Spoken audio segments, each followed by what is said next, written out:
Ladies and gentlemen, if you could take your seats, we'll begin.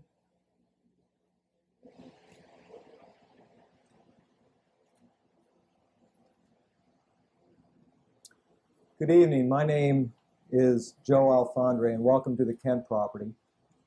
For those of you who don't know me, my father and I are the owners of this land and head of a company which wants to develop it into the Kentlands, which is a fully integrated community modeled on the traditional American small town.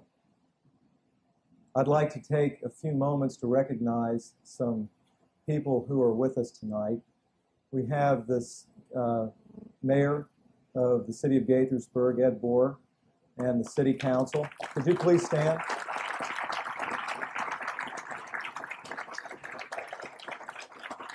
Thank you. We have the City of Gaithersburg Planning Commission. Could we have them stand, please?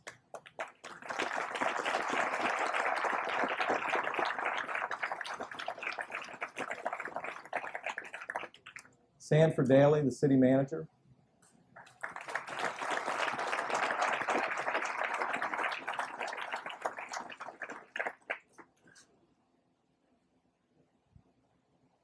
My wife, without whom in this life I would be utterly lost. So you don't need to stand.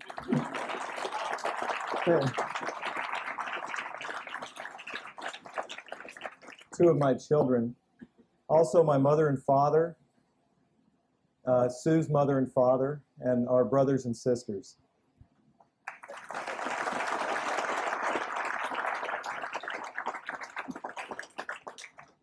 We have most of the Kent family. Miss Kent, I would like it very much if you could stand.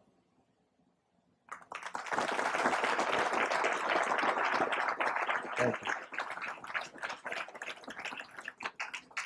Bob Koenig from the National Geographic Society.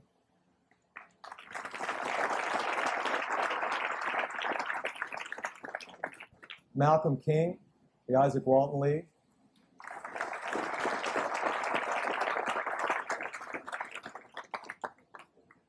I don't know if I saw Frank Saul come in, the BF Saul Company.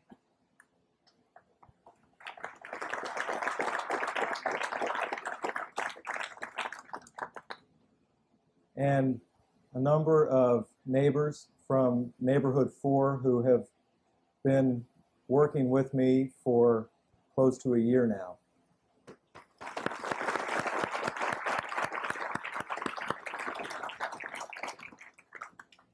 We received a response from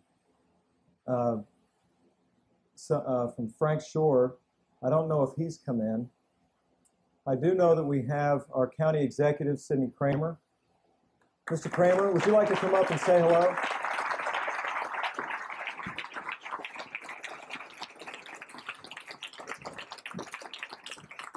Thank you, Joe. I'm pleased and honored to be here this evening. I, as you would guess, have met many developers down through the years as county executive of Montgomery County. And let me tell you, you could not have picked a better family, a better group to develop this very beautiful farm site that you have here. And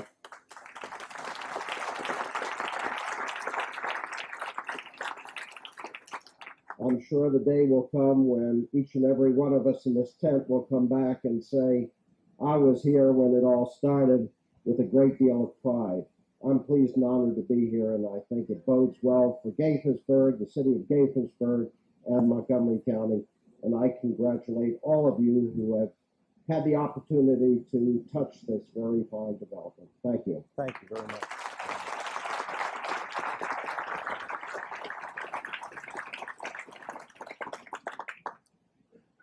The county council president, Mike Subin, may join us later, as Ike Leggett might as well. I neglected to also recognize Jerry Garvey from the Mel Simon Company. Jerry?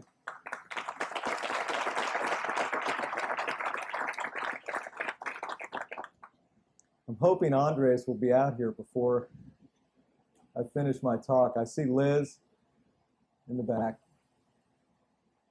And I think he's here. Great.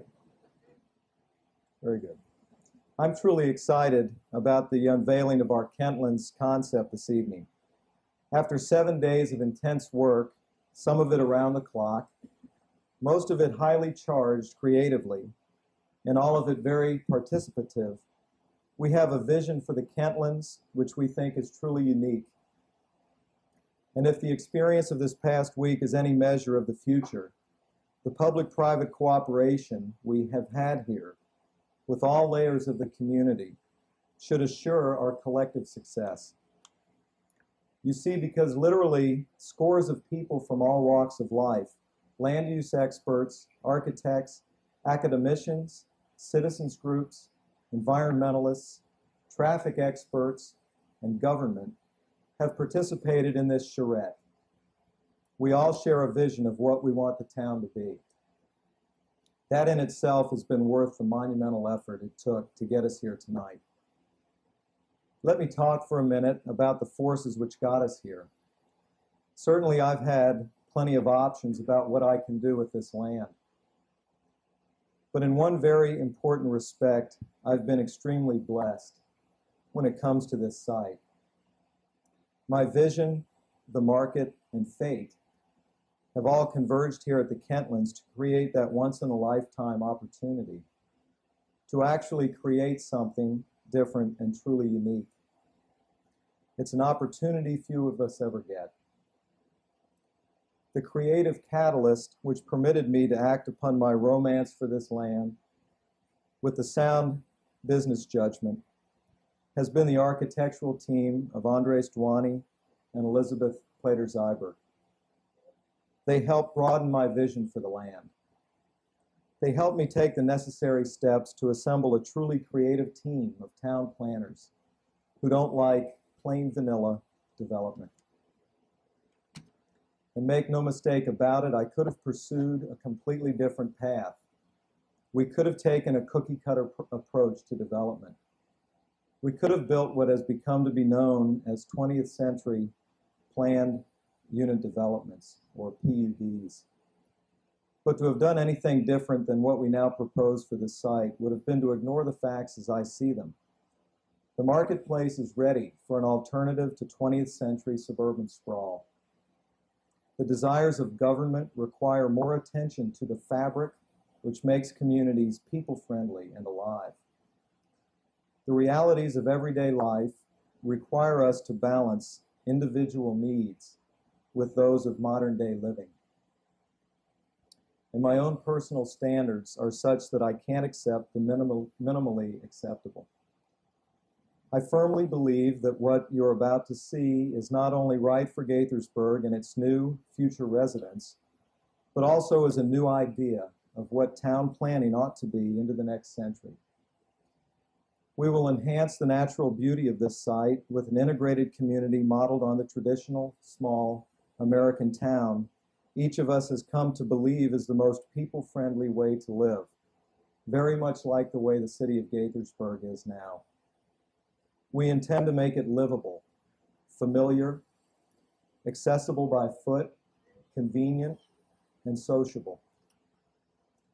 Main Street will not only beckon its residents and visitors with traditional small-town amenities, such as ice cream shops, specialty stores, and barber shops, but it will also include modern-day conveniences like department stores and boutiques. And the Kentlands will have the cultural, civic, and educational character which traditionally cement small towns into fully contained, self-sustaining communities. All of these original Kent buildings that you see here will form the Old Farm neighborhood center of the cultural district of the Kentlands, becoming the focal point from which cultural and civic activities will spring for the surrounding community and indeed for all of Gaithersburg. In fact, we're going to convey the Kent Mansion, built in 1852 by the original owners of this property, the Shafaley family, and renovated by a wonderful man, Mr. Otis Beale Kent, after he bought it in 1942. We're going to convey it to the city of Gaithersburg. It is to that task that I'd like to turn your attention now. Ed Bohr, the mayor of Gaithersburg, and the city council have been deeply involved in our planning process for the Kentlands during the past year. Would all of you please join me on the stage? All of the council, please.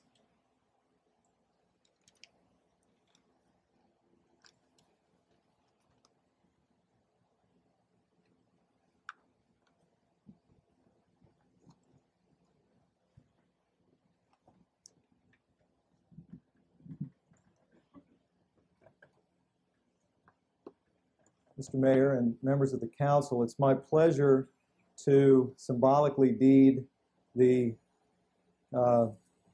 Kent Mansion for use as a cultural, civic, and educational center for the residents of Gaithersburg. I would have a formal deed, but I think it's going to take my attorneys about 2 months to draw it up. So if you would accept this. Thank you. Thank you.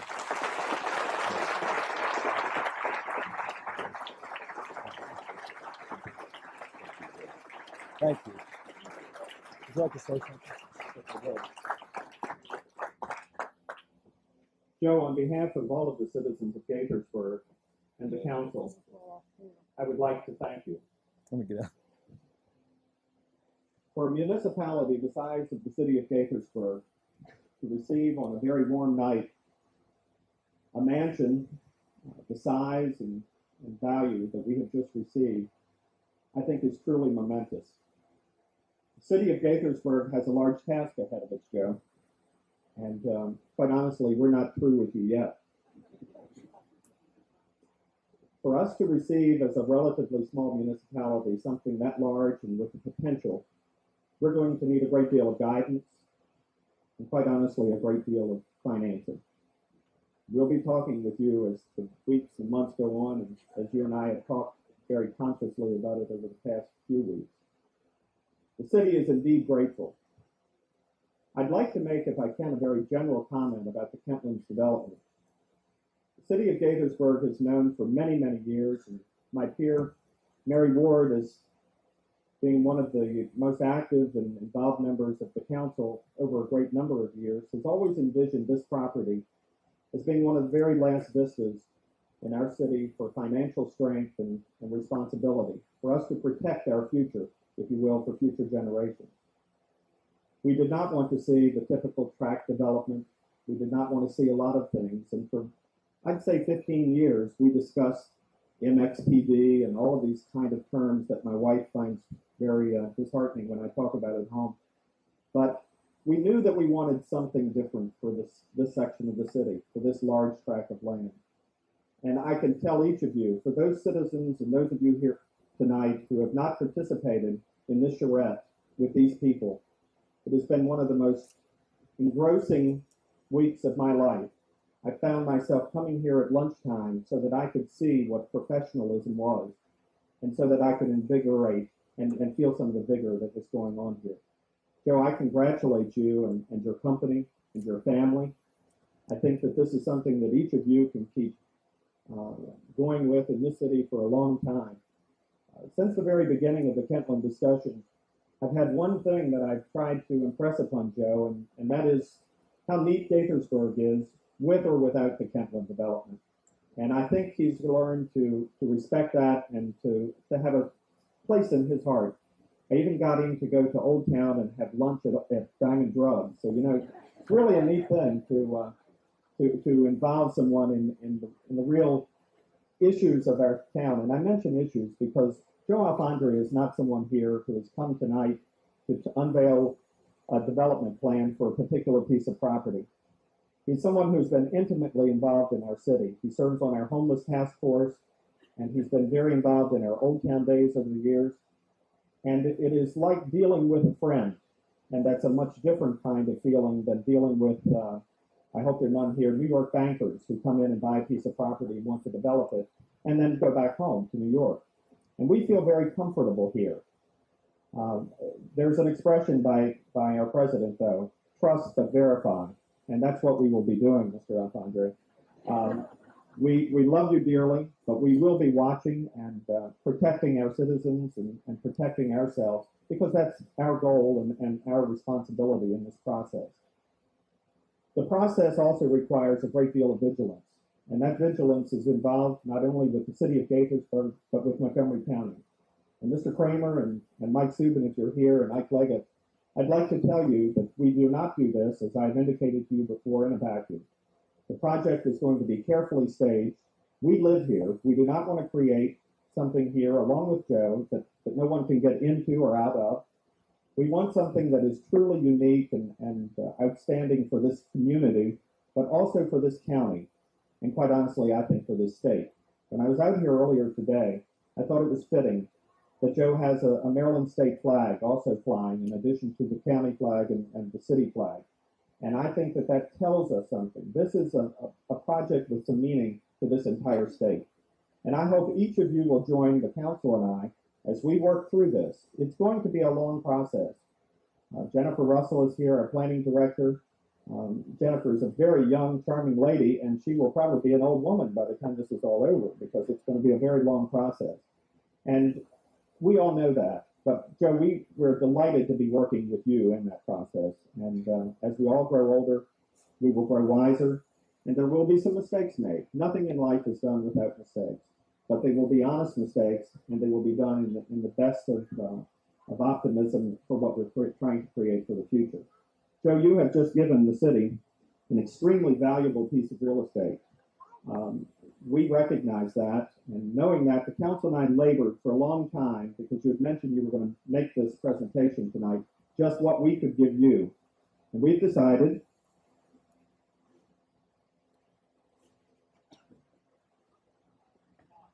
that you should have your very own Gaithersburg flag.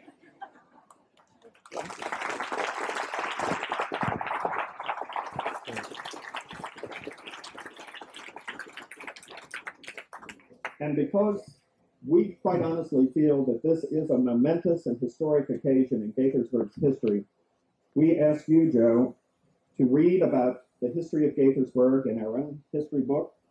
And we hope that as the next volumes are done, there will be mentions of the Kentland development and its impact on the citizens of Gaithersburg. Congratulations.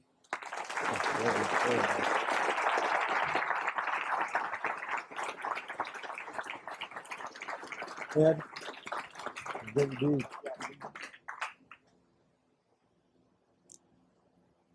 The city is always full of surprises.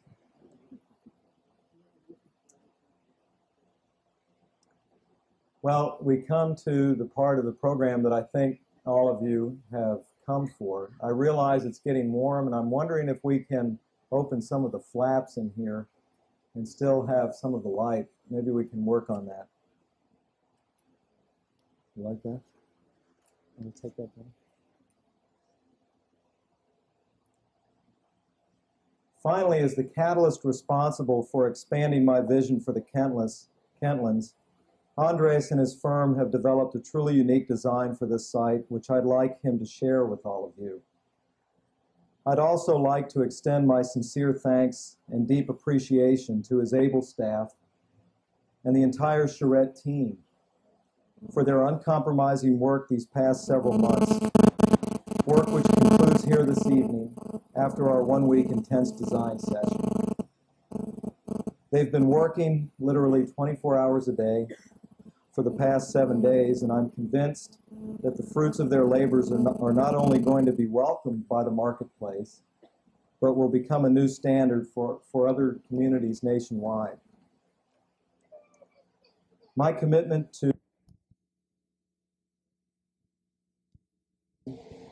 joking with them, not worrying, being enthusiastic and excited with them. And I'd like them to stand, everybody.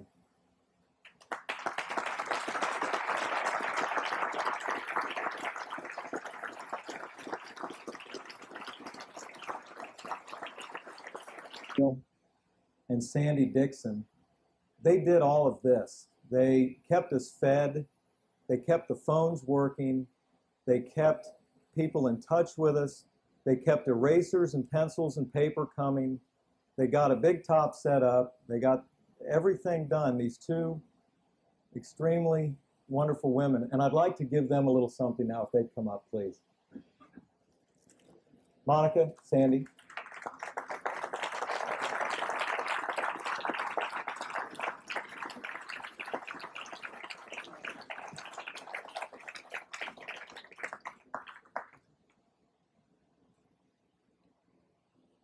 Thought you'd get away with it.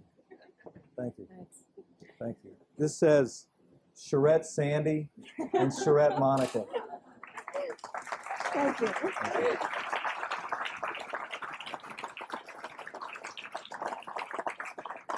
Well, I would like to take a second and thank my Father in heaven for the wonderful people that he has surrounded me with here, most of you tonight. And I think it's appropriate because after the buildings are built and the roads are in, it's the people that make a town. And that's the philosophy that I'm going into this with. It's going to be a people-friendly place.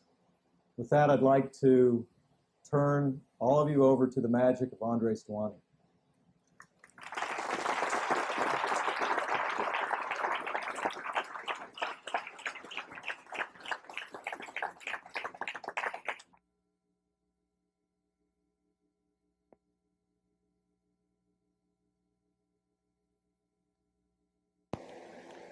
Okay, I'm plugged in.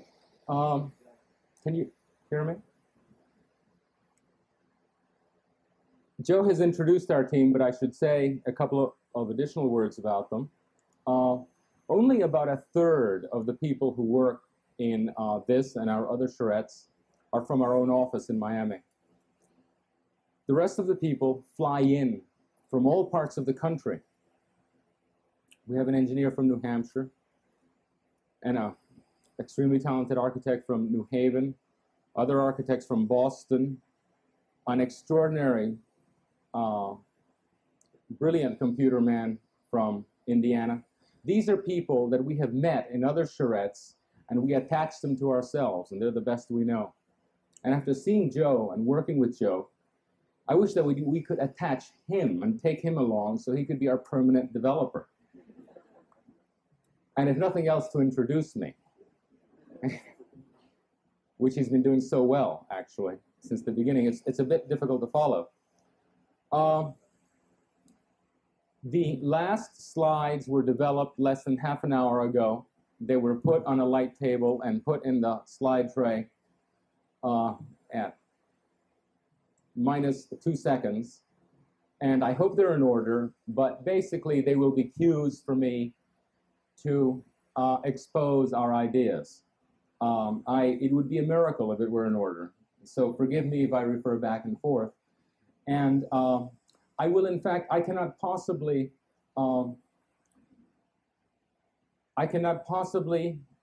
tell you all about what we did here because there were too many people working too hard, knowing too much and putting it all down on paper. The documents are ultimately what should be examined. The landscaping criteria alone, which is to say the designs that we use for every road, because every road has its own landscaping, and every type of lot has its own landscaping, and all of the existing landscaping is supplemented by additional things, is 36 pages. That's the kind of depth that I cannot represent to you now. And in a way, it's difficult to you will find some difficulty seeing it in the drawings. In the end, you will see it in Kentlands, in this place. In the 5 and 10 years that it will build out, you will see how much was built into the design. And it isn't just talent, although some members of the team are extraordinarily talented, absolutely the best there are. It is knowledge. We like to think that we invented nothing here, that what we're doing is simply the best examples that we could find in the area, the best of Maryland, the best of the Mid-Atlantic states, that we took it and that we hope that we improved it, that we made it better models. But what you will see here, I present with the most extraordinary certainty that it will be good. And when people perceive, I speak a lot, and people say, well, how can you, you're an awfully arrogant young man and so forth, or you sound like one. And it really comes from knowing that it is the collected wisdom of generations and generations of planners and architects who came before. It is the fact that we know the past that allows us to so firmly say, yes, this will be a beautiful street, and yes, this intersection should be this way, and this is the way trees should be done. And if we have one thing in common in the team is this knowledge of our heritage, and it's all built into here. Another part of our team are local architects. We have 3 architects from the Washington area, which we selected because of a sympathy for the place. These are architects who live here and know Washington and know Annapolis and know Williamsburg and know these places so well that they prepare maps of these places for the love. One of them, Diro Tadani, is preparing a map of Washington that not only includes the streets and the buildings, but the interiors of the buildings. The insides is a cut taken through the insides of the buildings for love of the place. Patrick Pinnell knows everything. And we're grafted onto these people, and they're the ones that ascertain that what we do will fit locally. Because after all, we're from Florida. I have visited Annapolis 7 times and Georgetown dozens of times. They're 2 of my favorite places. We were so delighted, finally, to be able to build in an environment where those 2 wonderful places could be implemented again, where we could say, yes, those streets in Georgetown and Annapolis can again occur. They're not a matter of the past. They work beautifully. They're modern streets for modern human beings who are living and working there. It's not an archaic piece of design, as some people would have us believe. Some people would have us believe that the only way we could possibly live now are with these highways and parking lots. And in fact, that isn't so. The people in Washington and the people in Annapolis are quite real. They live and work. It's not Williamsburg. They're not in costume. And we believe that the 19th century cities and the early 20th century cities are really the best model there is. There have not been better ones. The minute we perceive a better model, believe me, we'll go after it. But we haven't yet. Could I see the first slide, my cue? How well can you see it? From the back. Good? Okay. The first event of this charrette is a technical talk that I gave describing the existing suburban conditions, why they are and why they no longer need to be that way. I hope that some of you were there. I know all of you were not because it was a much smaller audience. I describe in detail how a traditional street is made as opposed to a highway designed for cars, how sidewalks are made, how uses are mixed, how a corner store might emerge to make life easier, how in the end it will make our life in public more productive. David Wolf, the marketing consultant in this project, did a little bit of mathematics 2 days ago, and he came up with the fact that if you commute 2 hours a day, you spend 7 weeks in the car, 7 weeks a year in the car. That's the kind of damage that is being done to people's lives who are forced to live exclusively by the automobile. Another interesting statistic, Rick Kellman, our engineer, calculated that in Maryland, a 6-lane road costs $1.9 million a mile. We are expending our public funds, and we're accustomed to this, expending it in infrastructure that is really not productive. $1.9 million would give Gaithersburg a magnificent library, a magnificent anything. There are so many things that could be purchased with that amount. Instead, we're getting 1 mile of road, which, as you know, gets you nowhere. We need to buy it by the 100-mile increment. What we're proposing here, I think, is going to be a beautiful, I think you will agree, is a beautiful image. But in fact, what makes us excited about it, and ultimately what makes Joe excited about it, is not the beauty of it, but the technicality that it will be a beautiful place to live. People will lead more beautiful lives there.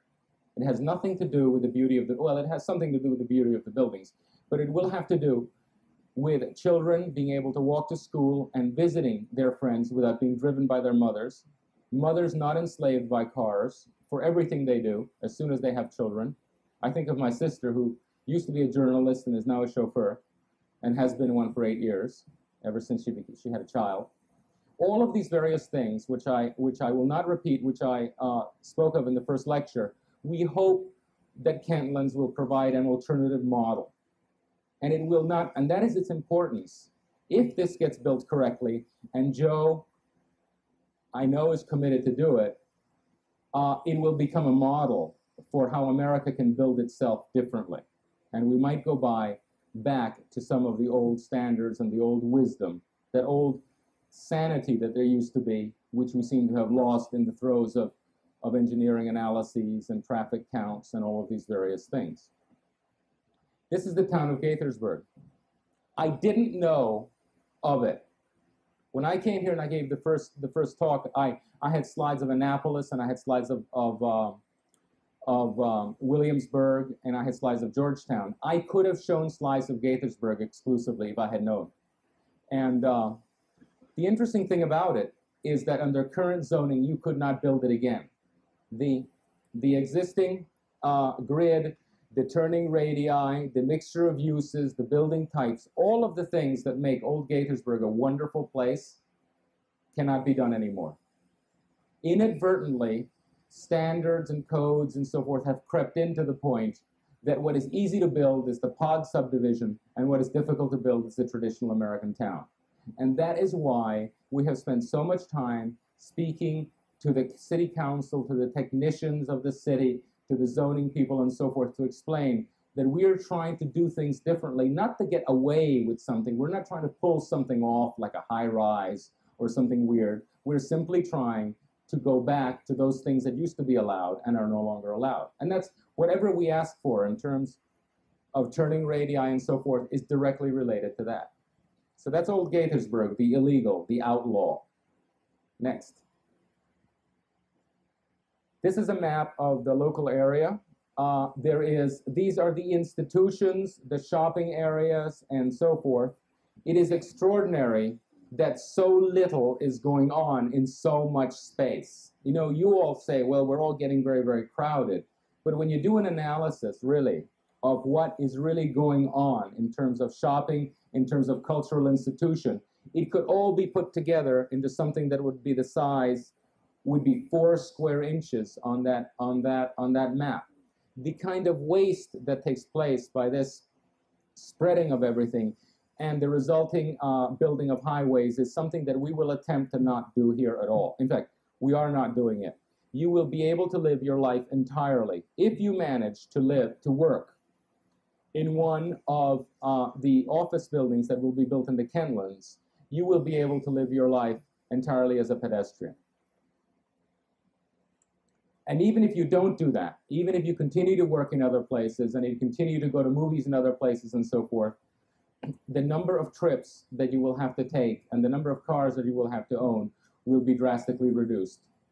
And above all, over time, as the Kentlands gets built out and people begin to know how to use it, how to live it, it will have a much reduced traffic impact on the major highways than would normally occur in the case of a conventional development, in which absolutely everybody would have to go out on the main highways. Next slide.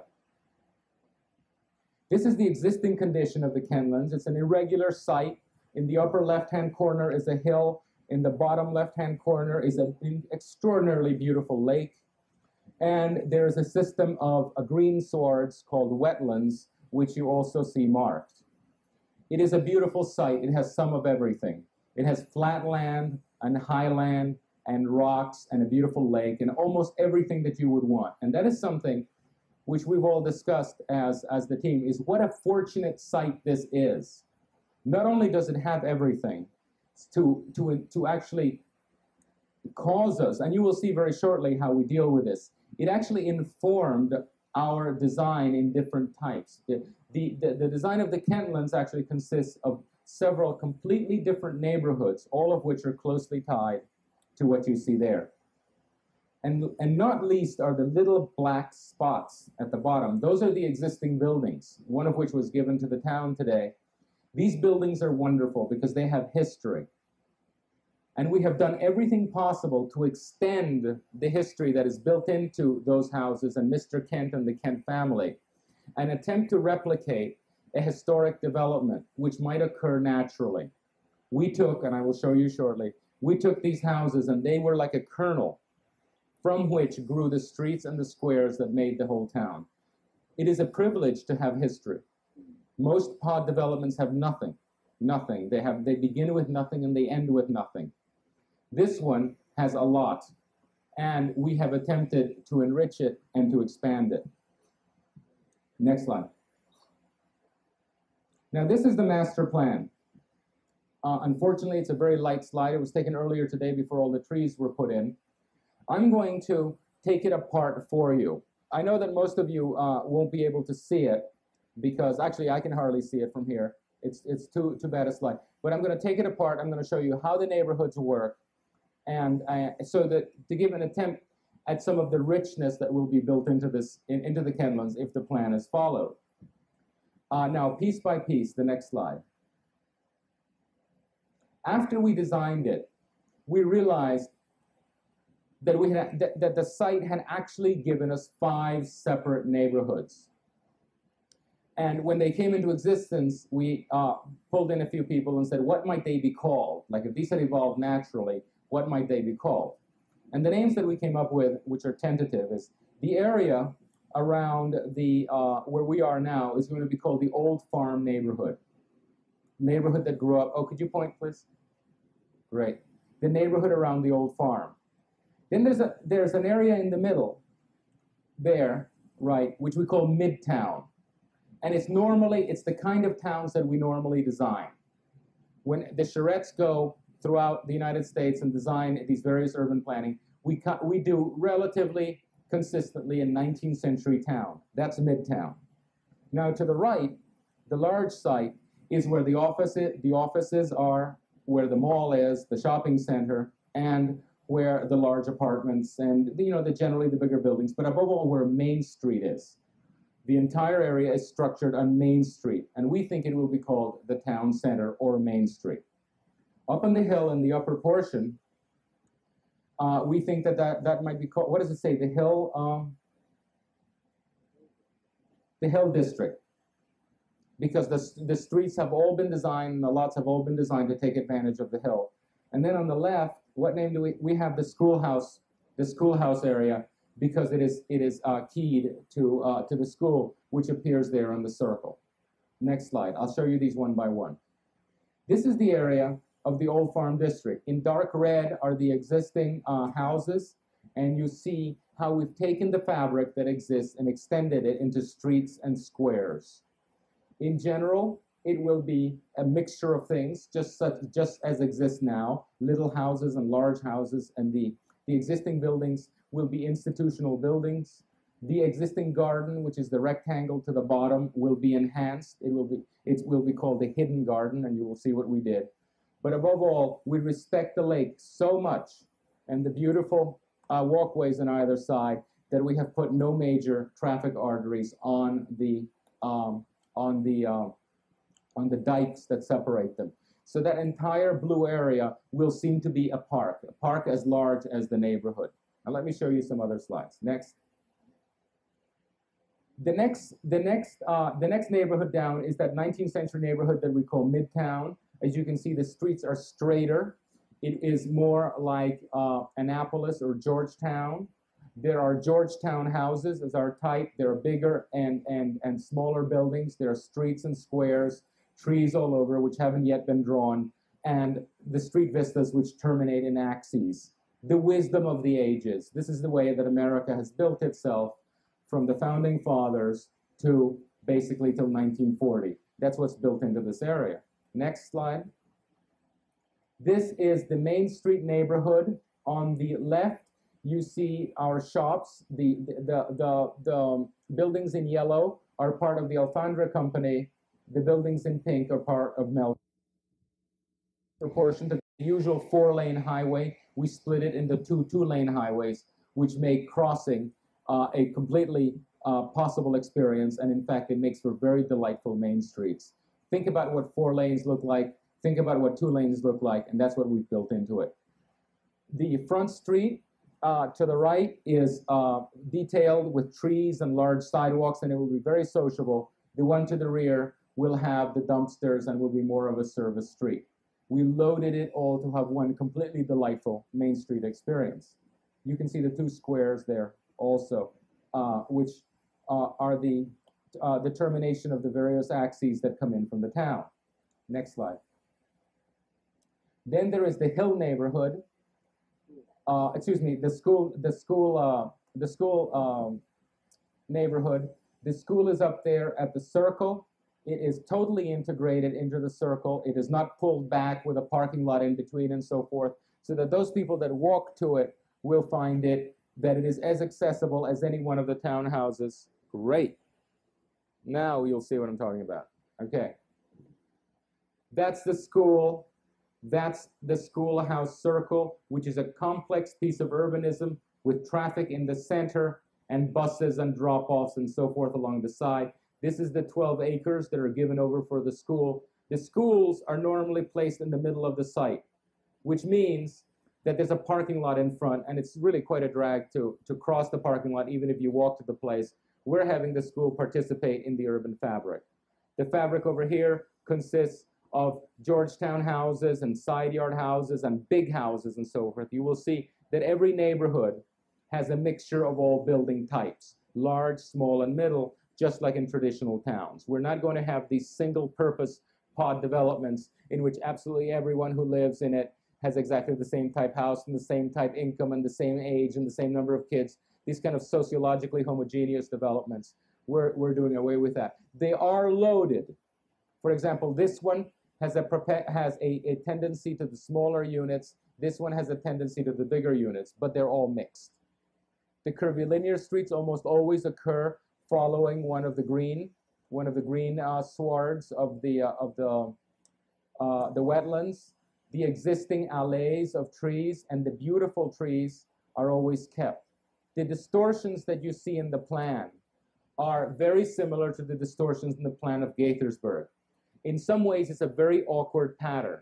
The reason is that it's not done in some engineer's office abstractly somewhere else. It was done on the site. That's the principal reason that we worked on the site. Whenever there was some question, we simply walked out and looked at it. We said, we would tell Douglas, is this a good tree or not? And he would either tell us or walk out and tell us whether it was a good tree. And the same thing with the hedges. So this plan has an extraordinary precision to it. And the precision is what causes the distortions. For example, the way this street bends and the way this street bends. Next slide. This is the Hill District, which is on the hillside, with a quarry, which will become a lake, maybe even a swimming hole, with some corrections to it. We maintain the top of the hill free and put a monument on it. It is typical of our attitude and Joe's attitude that he permitted us to do this, which is at the highest point in the site, basically the best real estate on the site has not been privatized. It is not going to be sold. It will be kept public, and it will be accessible to the townhouse development which exists behind it.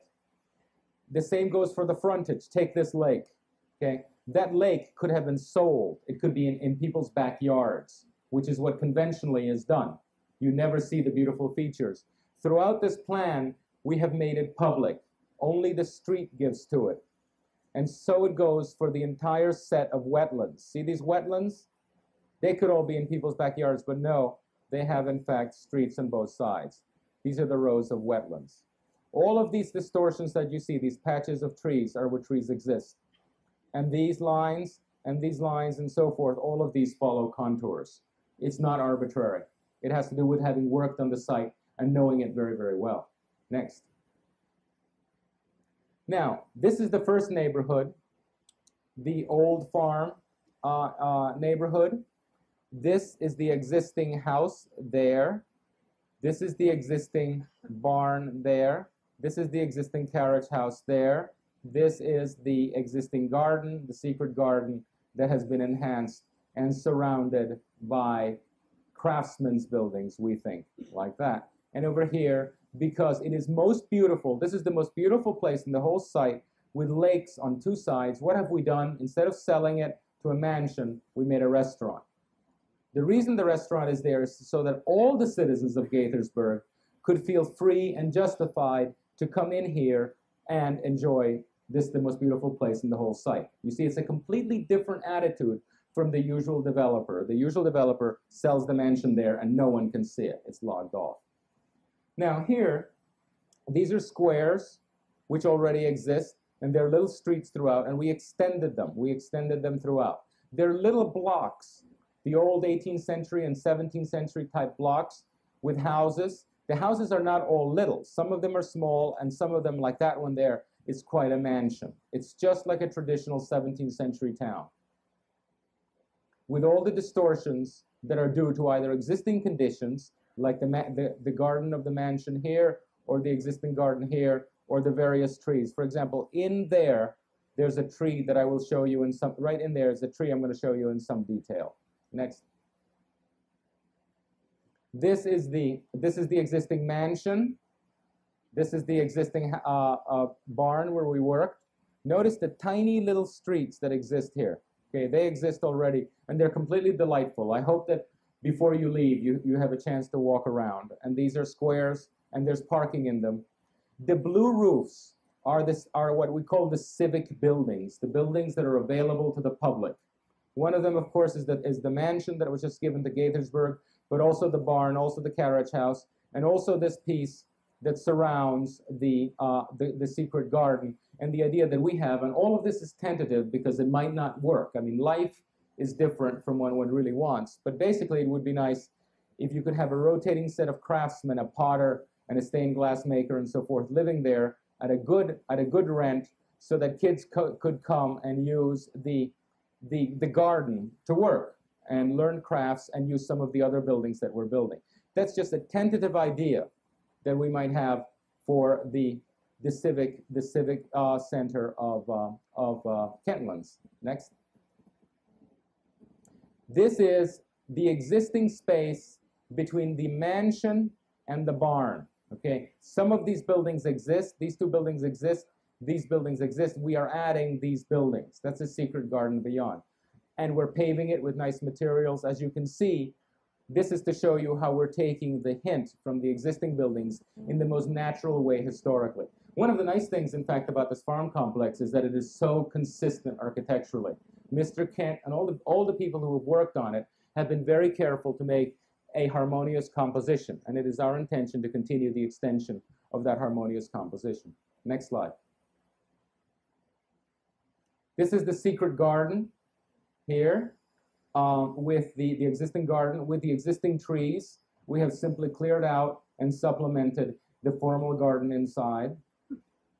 Here's where the craftsmen might live, and here's a building where kids and owners and various people, anybody, in fact, would practice crafts. I was very impressed when I visited old Gaithersburg that there were 3 craft stores in that town, that there was that much interest in crafts that it could sustain 3 enterprises, 3 retail enterprises. So I think there is some interest in, and that is anyway a hypothetical idea, which was given to us by the visit to Gaithersburg and those stores. Next slide.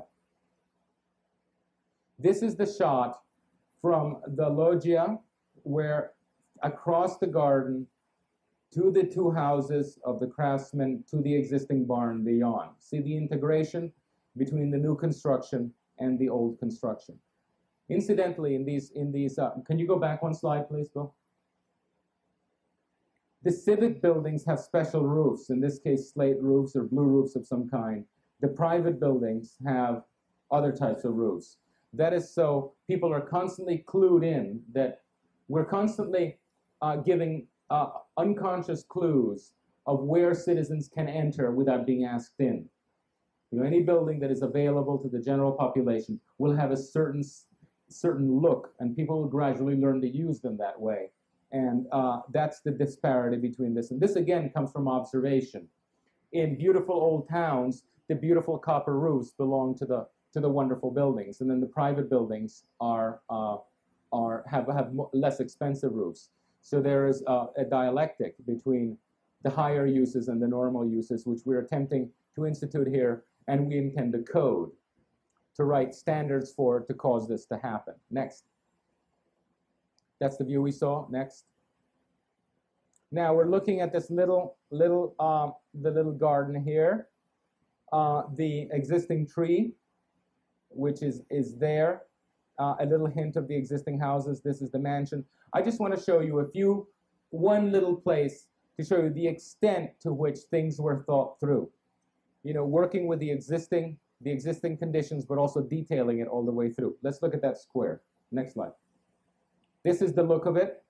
This is the existing tree, a retaining wall of stone, brick, various good materials, and houses that actually fit that mesh perfectly with the existing house, and the very intimate small streets that people love wherever they're found in America. And there are very few left, but it used to be. It's a wonderful place to be. You can feel excellent just standing there, being outside, being in public without shopping or doing anything, which is our usual fate these days whenever we leave our house. People either making us work or separating us from our money. In this one, you can actually just stand around and feel good. Next. This is the plan of it, the existing tree, the bent grid like this, which terminates the vista. You know, the general 17th century attitude towards urban planning of slight distortions like that. And this is the existing tree detailed out in a very special kind of park. We think it's a very special tree. It's been here practically forever. Its brother tree was hit by lightning the night before we arrived. Quite interesting. Next. Now, this is not a very good slide, but this is the kind of test that we do of the type of houses that will occur there. And this is a very bad slide. Unfortunately, I have a good dozen very bad slides, which you'll have to bear with. It has to do with the late time at which we did it. But it's a very tight fabric with houses that may be either small or large, and in some cases very, very large. Next.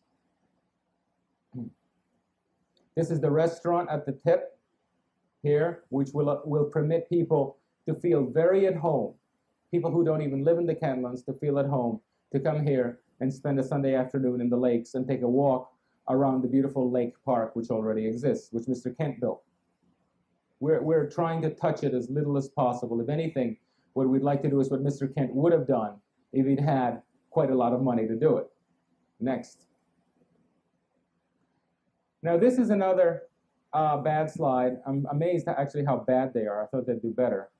But here are different types of buildings. If you could see from far away, you would see a 1, a 2, a 3, a 4, a 5, all the way to type 8. These are all the different types of buildings, in fact, that are built into our plan. And you will notice that they are, in fact, as complexly put together as if the city had been around for 100 years. It isn't this clean diagram of pods and different zones that says, well, commercial here, single family here, townhouses there, and so forth. This is a mixed, within reason, this is a mixed place. Lots of different types of people, younger and older, living close to each other. Not identically with each other, because people don't like to live with people that are very different from themselves. Each street might be different, but within a certain block, there might be 2 or 3 different types of units. Now, that depends on how much the current citizens of the United States, the current Americans, accept living that way. If people come here and say, well, I do not want to live with somebody that makes $10,000 less than me, well, then this pattern will be different. And it will not be Joe's fault, and it will not be ours fault. It will signal an evolution in our society, which is very sad and very unhealthy. Because in the old towns, all those things did happen.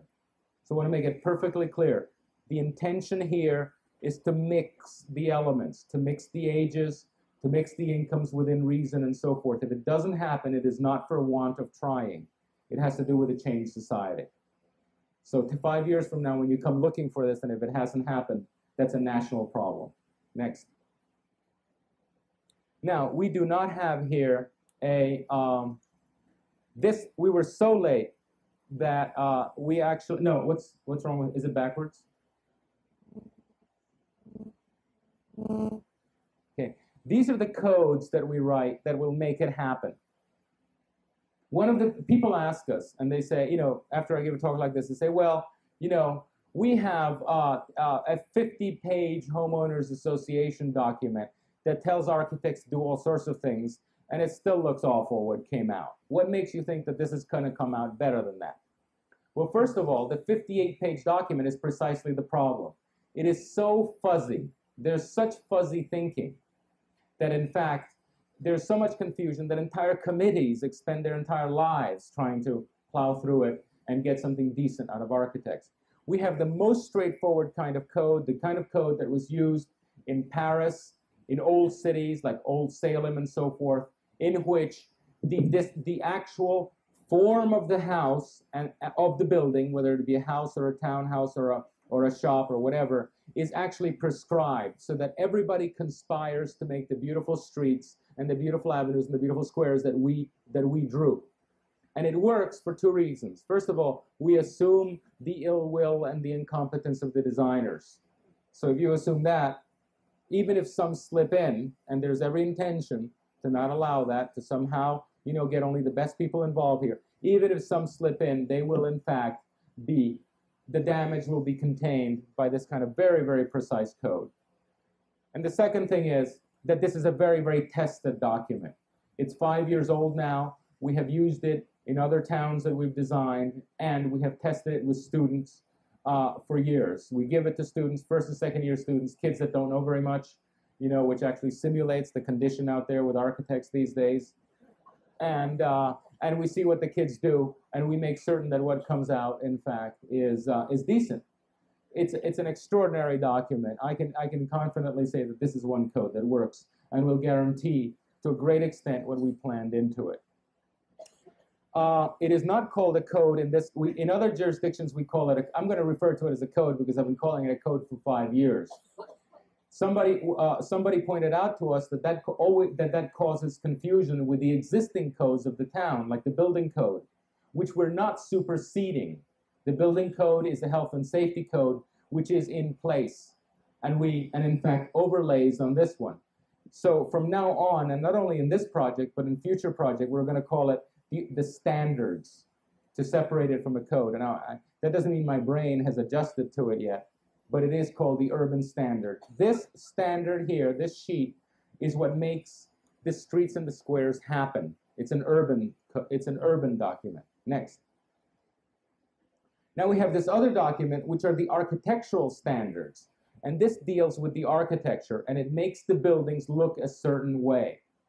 And the criteria that we use is largely traditional proportions of roofs, windows, and so forth, but above all, materials that age with dignity. All materials age. Clapboard ages and texture 111 ages, but clapboard ages with dignity, and texture 111 ages without dignity. Okay, that's the difference. Brick, even if it breaks, even if it chips, even if it mildews, in fact, it gets better with age. And what we have here is a list of age-old building principles, which we're very, very fortunate in that they're still used here. This is actually such a conservative area from the builder's point of view that the old techniques and the old materials are still in use. In Florida, in the South, in Texas, in California, it's lost. The traditions are lost. You can't lay brick anymore. Nobody can nail up a clapboard decently, and it's much more of a problem to get people to behave in this traditional way. One of the wonderful things about the Kentlands is that it's located in a place that has not lost its architectural traditions. We met with builders. We met in total with 7 builders from the area, people who might be buying land here and building portion of the Kentlands, and they showed us their work. And their work is we find ourselves very comfortable with, because the tradition has not died. They're actually using the old ways of building largely. Now, what they don't get right, what they do badly, is the urban planning. The curb yard houses. What is it going the norm around here? And we believe in tradition. And not only the old tradition, but whatever new traditions there are that make sense. Now, if there are, in fact, in this area, a great deal of wisdom in terms of 22-foot townhouses, those are the lots that we're going to plat. We're going to plat the 22-foot lots. We're going to recommend the 22-foot lots. And in fact, the builders were quite unanimous in saying, yes, 22 is what we build. Now we go elsewhere, for example, in Florida, it would be 25 feet. Now, before we code, so we take the 22-foot, and we make that the basic planning module, okay? The entire site is on a 22-foot module, which means that you can build a townhouse at 22 feet, a side yard house, or what they call a zero lot line house at 44 feet, a freestanding house at 66 feet, and a mansion at 88 feet. All of these other buildings fit in those sizes. And by the way, it's 88 by 100. When I refer to one dimension, it's always the width. What happens that's terrific is that you can constantly adjust, just like a real town does. If, in fact, Kent turns out to be a place that people want 66-foot houses, well, by all means, take 3 lots together and plat them as one lot. Or conversely, if the market changes and the 88-footers are not selling, well, you can do 44-footers and make them more affordable. It is exactly what towns do. This is what traditional towns do. When you look at if you were to study the platting, you would see that houses sit on a lot and a half, or 2 lots, or a lot and 3/4. People actually sliced it up as much as they needed, neither more nor less. This kind of organic flexibility is what gives variety to the towns. If you were to plat the entire thing in 100-foot lots or 50-foot lots, regardless of how varied the architecture, it would be dull, because all the buildings would be approximately the same massing.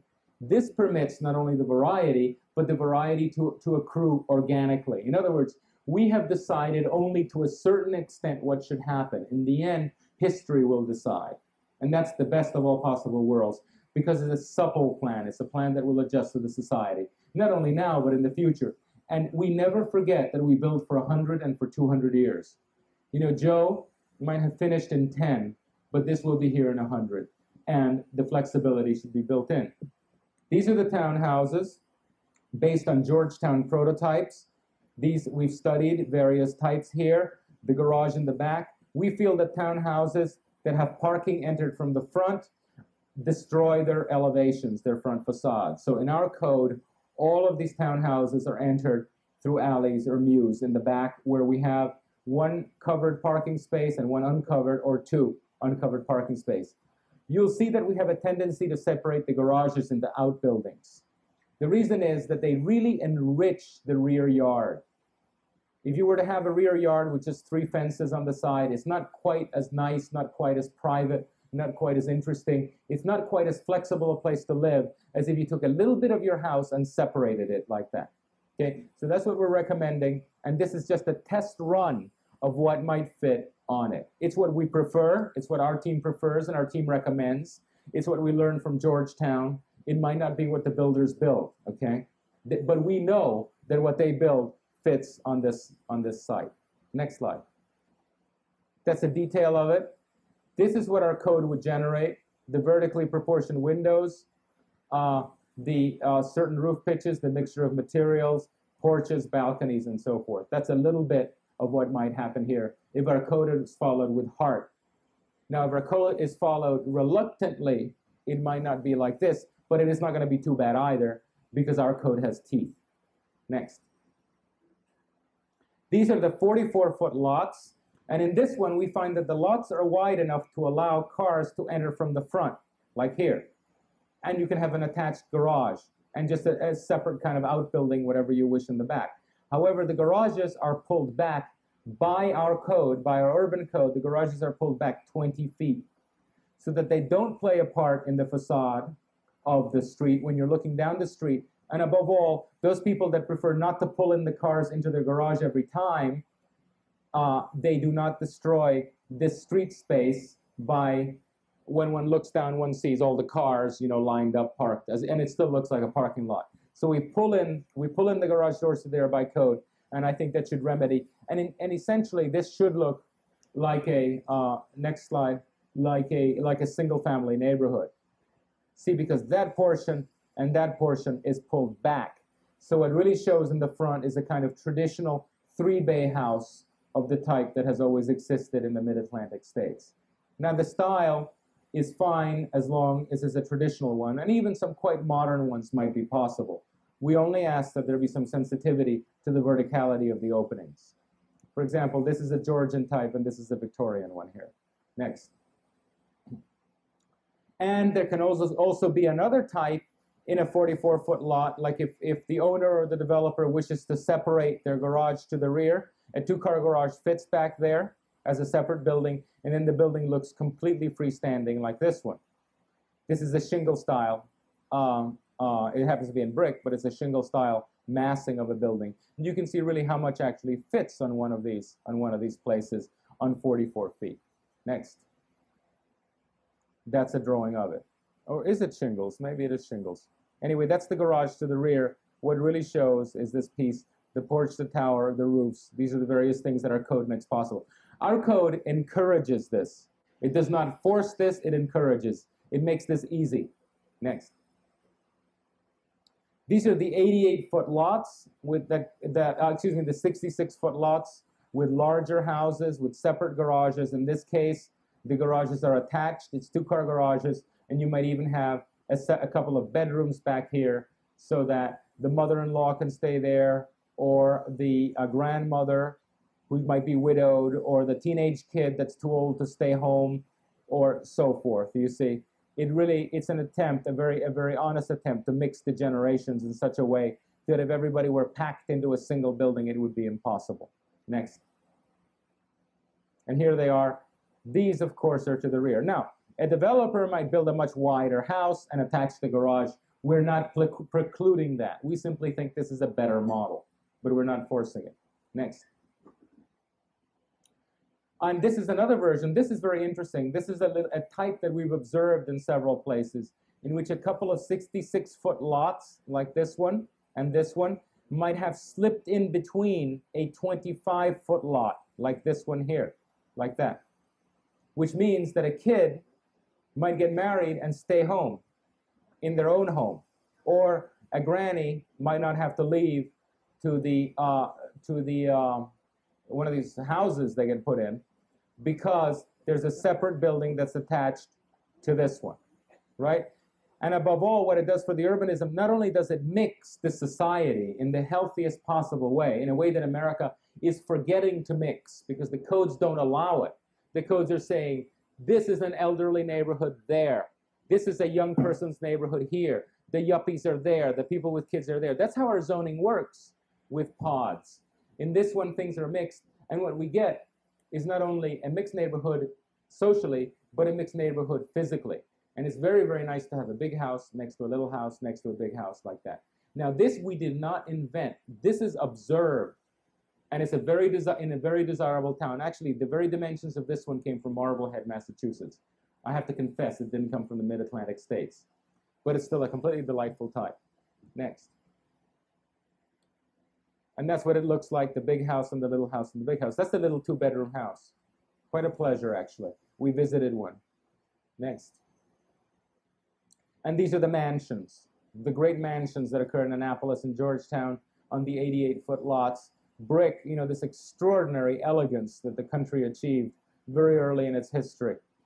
We hope that in fact, we know that the developers around here build houses like this because I've seen some of their slides and I've seen some of their houses. So I think that there's a building trade here that is quite comfortable with this, and we'd certainly welcome it. Next. And that's a detail.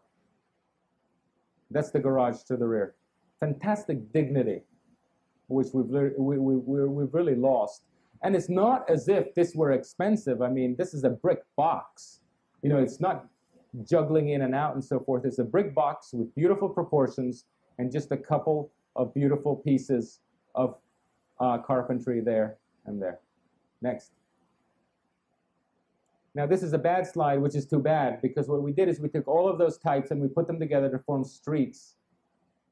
These are streets and cross streets with the big mansions and the little mansions and the little houses and all the different styles like this. And it's too bad that it's a bad slide, because it shows you what the urban fabric might be, especially in Midtown and the other neighborhoods. The fabric here in the old farmhouse district we intend to be a little bit more homogeneous in the tradition of Mr. Kent. Next. And then the apartment houses, what we code is, and please don't look at specifics, what we basically code here is the fact that a building of this size, and it's a pretty large size, I believe it has 30 apartments or so, may have its entire parking allotment to the side and to the rear, so it doesn't destroy the main street, the streets that we intend to build as pedestrian experiences, you see. There's nothing that makes it duller and more unpleasant to walk on a sidewalk than to have parking lots to walk by. It's just, the most awful experience. Our code forces the builders and the architects to build to the street with their building and to put the parking to the side and behind. By the way, this is not fully rendered. We didn't have time, but this is a garden here. Note the walls. There are always walls like here to hide the parking from the passing pedestrian. Next. See, and this is how they might assemble together. Now, this is the same building, we just Xeroxed it and colored it up. But obviously, if this were done by one architect and this by another architect, you could really begin to see. Now, these buildings occur all over Washington, and they're really very civilized apartment building. Next. The office buildings. American corporations at this point like office buildings that are 100,000 square feet with 20,000 or 25,000 square foot plates. We do not want to be unrealistic. If that makes sense for American business, then we have to provide that building type. So we took, these are the office buildings that we're proposing. Again, they're very homogeneous because we use a Xerox to do it. But basically, the various plats would be sold. The building would be built like that. That's the bulk of the building there and the bulk of the building there. But the parking would be to the rear and to the side and underneath, if necessary, underneath the deck. But there is a continuous urban fabric in the front. That piece is that piece there. You enter the parking lot by going through an arch, and these could be little offices, like a dentist could be there, or a little shop, a little sandwich shop. And this is the old, this is the IBM headquarters here. And then a little shop and a little tradesman, a tailor right next to IBM. I mean, what more could you want? Perfect. The old and the new America, what's happening is we're squeezing these people out, the little guys, because we're not providing the building types that they want, except in strip shopping centers. And it's just not the place where a craftsman might be. But I think that in a street like this, we get this fantastic juxtaposition of, the one-man law firm and the 100-man law firm, like that. Next. This is the detail, see? Right here is the architect. Right here is Sasaki Associates, the biggest firm in the country. See, they can actually coexist. They can all share the same street. And above all, they can all walk down the sidewalk because it's a pleasant walk downtown to get lunch instead of getting in the car like you have to do in these office parks. Next. And this is how the section works. This is our downtown street. It's a two-lane wonderful street here and a two-lane less than wonderful street here. The reason that we do a wonderful street is to be able to have an unwonderful street. You cannot have a wonderful street if every street has dumpsters and light meters and compressors on it. So we take the downtown and we make one that's truly wonderful and one that isn't bad, but this, for example, is where you enter the parking garage. Now, there are two decks of parking. There's a natural incline on the site. There's a topographical condition which permits the two parking decks to be entered from here. This is the arch that I showed earlier. You can enter and park here in open air parking. For example, guests and the clients might enter here and park here, while the bosses and the people who work park from behind.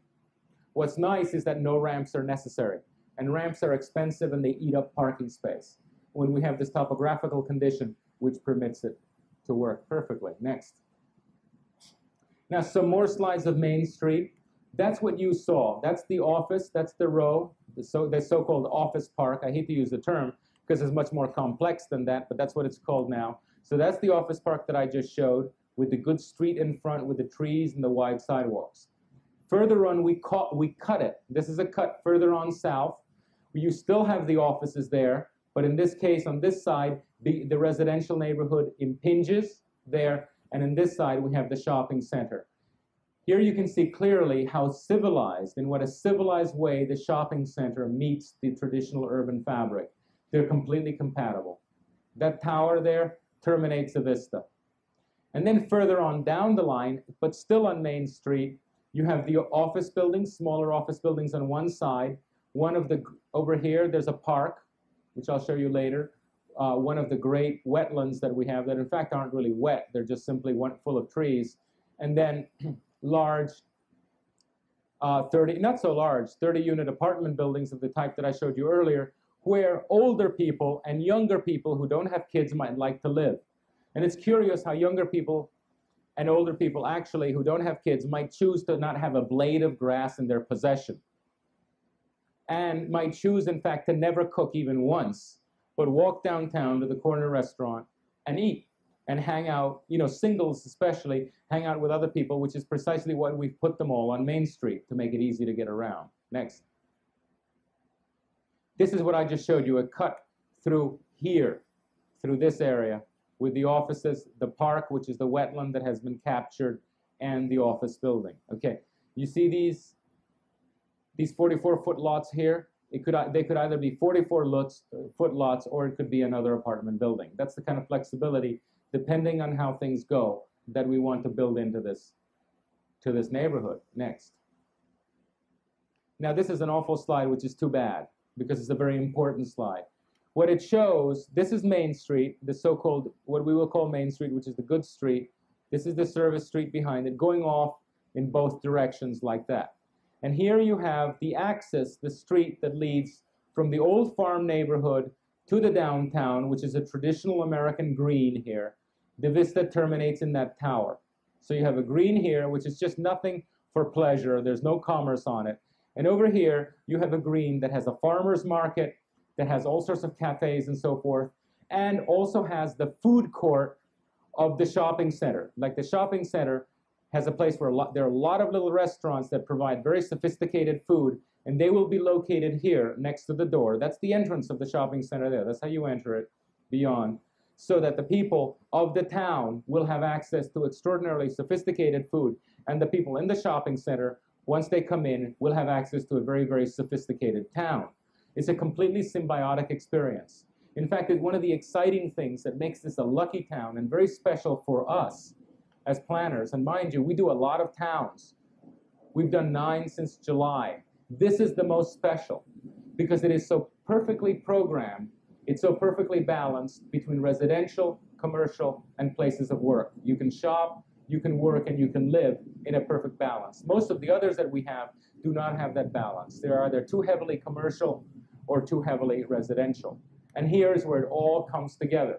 People living here, people working there, and people shopping there. And that is going to be a very intense and very exciting place. Next. Oh, well, here's a little bit better drawing. That's the shopping center. This is the market, hopefully a farmer's market here. These are restaurants and drugstores and sundry stores and so forth. This is the last of the office buildings coming in from the left. This is the last of the apartment buildings. And down here is the beginning of Midtown, our Midtown, the 19th century residential neighborhood here. And it's all tied together by a straight axis terminating in that tower. Maybe that'll be the post office. It seems to be a wonderful place. Next. Well, there it is in some more detail. Next. This is the kind of sequence that we drew. The town is an orchestrated sequence of public spaces. There are streets and so forth, but here, for example, we were studying the connection between a wetland that comes in here, right? An existing wetland, a public park, a green walkway up the hill with stairs and wonderful events, ending up at the high point with a public park, you see? It's not fragmented, it's all tied together. So it makes sense to set off from your house and end up at the high point of Kent because there are events occurring all the way. You're not bored for a minute. And we have orchestrated several of these trajectories, these itineraries throughout the site. I fully expect to see people after dinner coming out and enjoying the site in these great long walks and getting the only civilized form of exercise that I know of, which is walking in a town. Anything else like jogging is absolutely beyond my comprehension.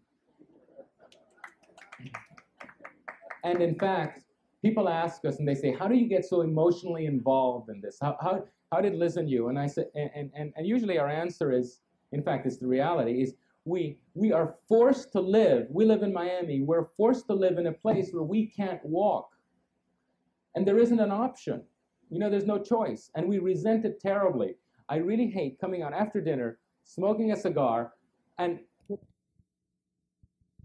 throwing the developer and all the various political issues that I'm sure will be discussed. Next. And here's how it is detailed. Now, the great thing about working in a team is that at the same time that somebody's designing a street, somebody else is designing the landscaping for that street and telling us, yep, you know, a street that wide, you need trees that have canopies that are that tall, you see? And at the same time, we have our engineers saying, yep, and that's going to give you a good connection to the sewer pipe, you see? And that is the source of our efficiency. We have done a huge amount of work in 7 days, and in fact, it has to do not only with working hard, but with working in a team. No sooner would I or Liz change the axis of a road that we could just turn around and ask the engineer, can we lose this much wetland? Can we mitigate this or not? And we'd get an answer, yes or no. Immediately, within seconds in some cases, so we could move on. If that didn't happen, we would be having meetings and so forth. Constantly. It would take longer to set up a meeting than to solve the problem. So this is a little plan of one of our planted areas and so forth. In fact, this one precisely, to be precise, is the existing alley of trees that exists from the rear entrance of Kent. And in fact, what we've done is not only preserved it, but we have planted on the inside the next generation of trees. Because our landscape architects have told us that the life of the trees that are there now is this is a 25-year tree. And when that alley dies, the next one will be in place already growing. That's the kind of detailing that we did all over the site. Not only did we introduce new trees, but we have supplemented the existing ecology. Next. And that's what it looks like. Do you recognize this is the little entry house? This is the existing alley, which we thought was much too fine to allow cars through it. Only people walking are going to go through there. The cars can go on either side. So people will walk. We will clear the trees on both sides of the lake because this is perfectly related to the axis of the existing mansion. You see, so you'll come in and you'll take a look at the mansion, which is something that was obviously intended but has become overgrown throughout. So the first shot of the existing mansion will be through the alley. You'll drive past, and the next time you get a shot of it, it will be over the lake. The mansion will be reflected in the lake in the most beautiful way possible. There it is. There's the mansion. There's the reflection there. Next. These are some of the details. Special parks, that kind of tree. Special benches like this with waterways and interesting fountains. This is a little bit of the detailing that we've done in one of the little squares over here in the old farmhouse neighborhood. Next. This is the schoolhouse circle, which I showed you earlier. The school here, the various avenues and streets coming in, the dual concentric disposition of the driveway so that the traffic can continue flowing in the inner circle, even as the buses stack up on the outer circle to deliver the kids. This way we can avoid the parking lots entirely. The school is pulled up, as I said earlier, on the circle, and the houses here and here and here will also be pulled up. So it'll be a very defined circle. It'll be like the ones in Annapolis, but hopefully finer because we expect people to behave better than they did in Annapolis. In Annapolis, they were a little bit disrespectful, we think, of those existing circles. Next. And this is what it might look like. See? The Georgetown houses here, the Georgetown houses, trees coming in, the great circle, and here's the school. Very much a part of the community. You know, very much the size, the scale, and the detailing of the residential neighborhood. Because the civic buildings have to match. They have to continually and completely integrate into the fabric. And that's what we had a meeting with the school board, and what we asked them is, could we possibly get an architect that will be sympathetic to our ideas so that this can contribute to the idea of this circle? If you get an architect that doesn't understand or is not sympathetic, then we have a fight in our hands. Next. This is one of the public streets that gives to the green. See, this is building, this is a public street, and this is one of the wetlands. We have not sold the wetlands. The wetlands are available from the sidewalks to any passerby. It's one of the treasures of this site, and it's actually kept not only for the citizens of Kentland itself, but for the citizens of Gaithersburg. We're not privatizing nature here. Next. And these are the existing lakes have these terraces, which are really quite remarkable, and we are going to clear them to some extent to permit people to drop into them and walk around at whatever level they want. Currently, it's only possible to walk around at that level, but we think it would be delightful to walk around at that level and at that level. You might even actually do it might even be a kind of spiral, and you can do a continuous walk 4 times around with a terminated a pavilion at the end to reward your exercise. Next. This is the technical drawing showing what happens and what should happen with all the specifications. Next.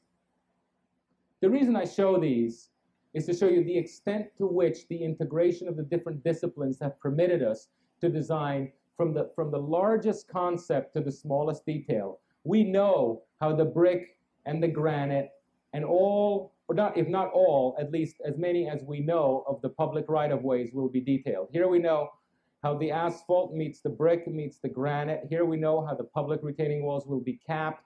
These are the various streets and how they will meet. You see, we've all worked together on this. It isn't an engineer working independently, making only technical decisions, and an artistic landscapist making only artistic decisions. So what we did is we put them together. We put the engineer with the landscape architect, and they came up with an artistic solution that in fact was technically possible. Next. And more drawings, the various brick patterns, how they will be set, and so forth. This is basically the detailing for the old farm neighborhoods, and it's a very traditional way to detail the public realm. Next. Just some drawings. I'm not going to speak extensively about this, but this site was I've said it was lucky. It was a pleasure to work in. It was also an extraordinary pain to deal with the wetlands, because the wetlands had a very complex pattern. And it was difficult continually cutting off pieces of the site from other pieces. The easiest thing for us to have done here was simply to build 1 pod, 2 pod, 3 pod, 4 pod, and go home in a few hours, which is about how long it takes to do pods. But in fact, we tried to work through streets and avenues and squares to integrate all parts of the site. And it was great having the engineers, because they could tell us how much of the wetlands were really worthwhile and how much by law we could remove, and by law, you know, how much your manuals and so forth allow to permit the connection and the reconnection of the things that have been separated by nature. And these are computer drawings. They're absolutely precise. All the work that we did was done on AutoCAD, and it's done to the 100th of the inch. So we know exactly how many acres we have mitigated and so forth. And it was a continual design process, back and forth, back and forth. Next. Details showing that some of the streets that we have, in fact, will not cause accidents. Currently, your highway standards do not permit traditional streets, traditional intersections. Your highway standards are designed for cars to go at least 25 miles an hour, usually a lot more than that, which means that the pedestrian doesn't have an even chance. What we do is we design streets that are in balance. They're not pedestrian malls, but neither are they automobile highways. It means that the car has a little bit of a hard time and the pedestrian has a little bit of a hard time also, but they're in balance, the way they always are in the traditional towns and the traditional neighborhoods. The current standards do not allow for that balance. They give everything over to the highway. And these are analyses that we did, technical analyses to prove that the old way of doing things is not dangerous. And if you think it's dangerous, think of downtown Gaithersburg with all that traffic that goes down your main street, that little inflection that you have, those little bends, you can't do those anymore. They're against the standards. And we're trying to prove that, in fact, one can do it. It is possible to do it. You're not going to kill yourself. In fact, all you're going to do is slow up. And for God's sake, that's what we want. We want the cars to slow up. Next. I think that might be the last slide.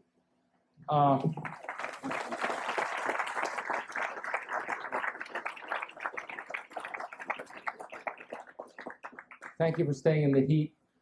There are lots of us, I'm the spokesman, but there are lots of us back there that know everything about this. Everybody who worked on this knows what everybody else did, and they can all answer questions. All the drawings are up somewhere. I haven't seen them yet. All the drawings are up, and grab one of us and get little tours of what happened. This is only the beginning of what we did. There's really a lot more, but it gives you a hint. Thank you.